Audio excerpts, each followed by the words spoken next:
Hello student, welcome to the lecture series of complex variable and partial differential equations. So today in this lecture we will start our second chapter, that is complex functions. So today in this lecture we will start our second topic, that is complex functions. Okay, so in this lecture we will learn about function of complex variables and basic definitions and related some examples. Okay, so let us start with functions of complex variables. Okay, so if z is equal to x plus iy be a complex variable, then w is equal to f of z is equal to u plus iv is known as a function of a complex variable z, and it is denoted by w is equal to f of z. Okay, so let's start with one example, that is find the real and imaginary part of the function. Okay, in previous lecture we have studied about complex number, but here we will study about complex function. So here find the real and imaginary part of the function f of z, not only z. Okay, f of z is equal to z square plus 3z. Okay, so here you can clearly see that here we have function f of z is nothing but u plus iv. Okay, so here we have f of z is equal to z square plus 3z, and function of f of z is nothing but u plus iv. Okay, where u is a function of x and y and v is a function of x and y. Okay, where z square, so put z is equal to x plus iy, as we know that z is nothing but complex number and f of z is nothing but complex function, remember this. Okay, plus 3, put z is equal to x plus iy. Okay, now here we have x plus iy whole raised to square, so this will become x square plus 2xiy plus I square y square. Okay, and here we have 3x plus 3 I y. Okay, now I square is nothing but minus 1, so here x square plus 2xiy minus y square plus 3x plus 3iy. Okay, now separate real and imaginary part. So here real part is x square, then minus y square and plus 3x, and imaginary part, that is plus I 2xy plus 3y. Okay, so from this here we have u plus iv. So from this we can say that u is equal to x square minus y square plus 3x, which is real part of the function, and v is equal to 2xy plus 3y, which is imaginary part of the function. Okay, so this is the function of complex variable, which is represented by w is equal to f of z, that is u plus iv, and complex number which is represented by z is equal to x plus iy. Okay, now next we have some basic definitions. So first one is distance. So mode of z minus z0 represent the distance between two points z and z0 in z plane. Okay. Second one is circle. Mode of z minus z0 is equal to r represents the circle with center at the point z0. Okay, so this one is center point in radius r, so this one is radius r. So this is the definition for circle in complex variable. Okay, third one is interior of the circle. Okay, mode of z minus z0 less than r, okay, represent the interior of the circle. Okay, exterior of the circle, so mode of z minus z0 greater than r. Okay, here greater than r represent the exterior of the circle. Okay, next is annulus.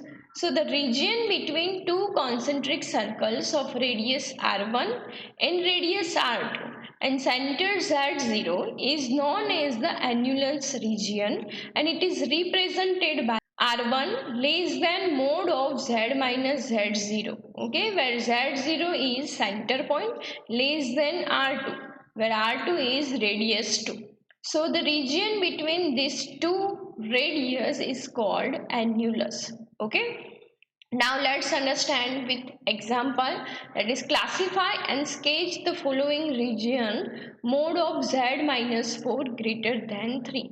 Okay, so here we have mode of z minus 4 greater than 3. Now we can put z is equal to x plus iy. So this is x plus iy minus 4 greater than 3. Now, okay, now separate real and imaginary part. So this will become x minus 4 plus iy greater than 3. Okay, now we know that modulus of z, which is modulus of x plus iy. So we have formula, that is x square plus y square. Okay, real part of square plus imaginary part of square. Okay, so here we have in mod, this one is our real part and this one is our imaginary part. So this will become under root of x minus 4 raised to whole square and plus y square greater than 3. Okay, by taking under root in opposite sides, so it will become square. So this is x minus 4 raised to whole square plus y square greater than 9.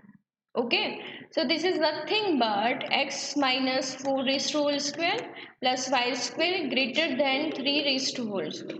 So this is the equation for circle which we have studied in our 12th standard, that is x minus x0 raised to whole square plus y minus y0 raised to whole square is equal to r square. Okay, where x0 and y0 both are center point and radius is r. Okay, so here you can clearly see that x0, that is 4, and y0 y minus 0 raised to whole square. Okay, so y0 is equal to 0 and radius r is equal to 3. Okay, so we have circle with center point 4, 0 and radius r is equal to 3, that is, this one is our x-axis, this one is our y-axis, and we have circle, that is center point here. For example, this is center point 4, 0 and radius r is equal to 3. Okay, so this is the circle for center point 4, 0 and radius r is equal to 3. So here we have to represent, that is x minus 4 raised to whole square plus y square greater than 3. So greater than 3 means this area. Okay, and here we have greater than 3, not greater or equal 3. So here we have to represent this circle with dotted line. Okay, like this dotted line. Not perfect circle but with dotted line circle, and region that is greater than 3, so out of the circle. So we can say that this is the exterior of the circle. Okay, and this one is our z plan. So this is the representation for the region modulus of z minus 4 greater than 3. Okay, now next is limits. Let w is equal to f of z be a single valued function. The limit of f of z is w0 is equal to f of z0 as z approaches z0. For each positive number epsilon, there exists a positive number delta such that mode of f of z minus w0 less than epsilon whenever mode of z minus z0 less than delta, and it is symbolically represented by limit z tends to z0, f of z is equal to w0. Okay, now let us understand using the definition of limits, so that the limit z tends to 1, I z bar by 3 is equal to I by 3. So by using the definition, you can clearly see that this is symbolical representation, that is limit z tends to z0, f of z is equal to w. So you can clearly see that here z0 is equal to 1, f of z is equal to I z bar by 3 and w0 is equal to I by 3. Okay, now by using the definition of limit, so here we have z minus z0 less than delta is equal to f of z minus w0 less than epsilon.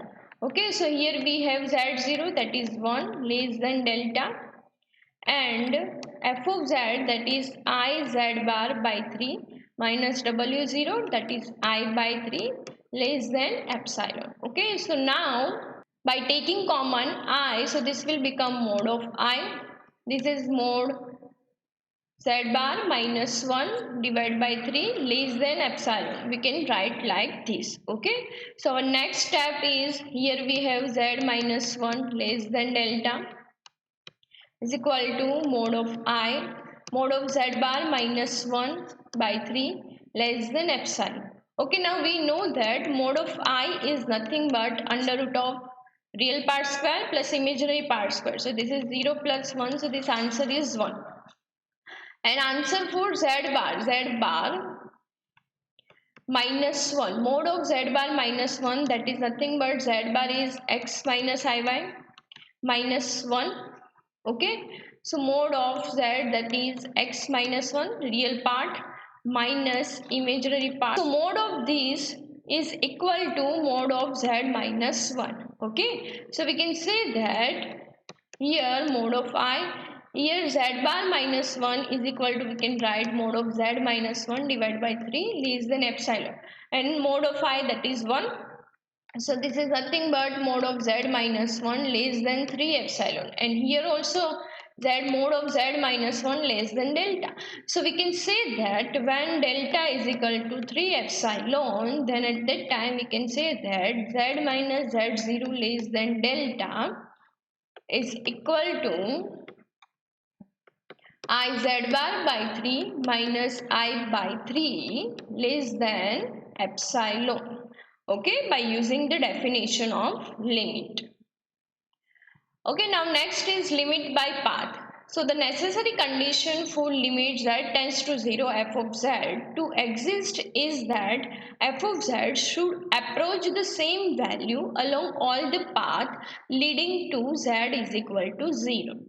Okay, and the path are, take first path that is x tends to 0, then y tends to 0, second y tends to 0, then x tends to 0, third is y tends to mx, then x tends to mx, and fourth is y tends to mx square, then x tends to 0. Okay, so if we get same answer from all these, so at that time we can say that limit exists. And if any answer depends on the value of m or the value of theta, then at that time we can say that limit does not exist. Okay, for example, show that limit z tends to 0, 3x square plus y square upon x plus y raised to whole square does not exist. Okay, so clearly here we have limit z tends to 0, 3x square plus y square upon x plus y raised to whole square. By taking path number third directly first, okay, you can take any path first. So I am taking here path number 3. So by path number 3, we can write like this. First limit first put y tends to mx and then x tends to 0. So put y is equal to mx in here function and then put x tends to 0. So here I am putting directly y is equal to mx. So here now we have only x tends to 0. Here we have 3x square plus y, put in place of y that is m. So this will become m square x square upon x plus mx raised to whole square. Okay, so this will become limit x tends to 0. In numerator we can take x square common, in denominator we can also take x square common, and by cancel out this, so we will get only 3 plus m square upon 1 plus m raised to whole square. So here we have, that is limit x tends to 0, 3 plus m square upon 1 plus m raised to whole square. Here you can clearly see that there is no x term present in our function now, but the answer is, so we can say that this is the 3 plus m square upon 1 plus m raised to whole square. So you can clearly see that limit depends on the value of m. Okay, so this is variable value. so we can say that limit does not exist. Okay, if limit depends on any value, that is m or theta, so at that time we can say that limit does not exist. So here we don't need to find out answer for this path number 1, path number 2 and path number 3, because if we get all answers same, then at that time we can say that limit exists. But here directly if we put path number 3, so we can see here clearly see that, so path number 3 which depends on the value of m, so here we can say that limit does not exist. So here this value depends on m or other value does not depends on m, so at that time we can also say that all values are not same. Okay, so at that time we can say that limit does not exist. Okay, so here we have proved that limit does not exist. Here limit depends on